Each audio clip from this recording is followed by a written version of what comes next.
Believers church bishop K. യോഹനന്റെ നേതൃത്വത്തിലുള്ള gospel four Asia trust 1044 കോടി രൂപയുടെ വിദേശ നിക്ഷേപം സ്വീകരിച്ചതിലും കേരളത്തിനകത്തും പുറത്തും ഭൂമി വാങ്ങിയതിലും ദുരൂഹതയുണ്ടെന്ന് ആഭ്യന്തര വകുപ്പ് കണ്ടെത്തിയിരുന്നു. ഇത് സംബന്ധിച്ച അന്വേഷണം അട്ടിമറിക്കപ്പെട്ടതായി മീഡിയ വൺ കഴിഞ്ഞ ദിവസം റിപ്പോർട്ട് ചെയ്തിരുന്നു.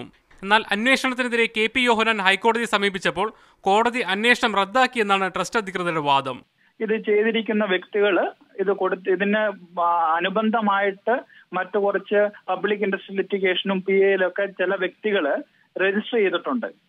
അപ്പൊ അവരുടെ താല്പര്യം കറക്റ്റ് അല്ല എന്ന് കണ്ടതുകൊണ്ട് ഈ സംഭവം ഹൈക്കോടതി അത് ഞാൻ ഈ പറയപ്പെട്ട വിധി പ്രകാരം അത് തള്ളിക്കളഞ്ഞിട്ടുണ്ട്. എന്നാൽ WPC നമ്പർ 17647 ഉത്തരവിൽ FIR രജിസ്റ്റർ ചെയ്ത് അന്വേഷണവുമായി മുന്നോട്ട് പോകാൻ സർക്കാരിന് അധികാരമുണ്ടെന്നാണ് കോടതി വ്യക്തമാക്കിയിരിക്കുന്നത്.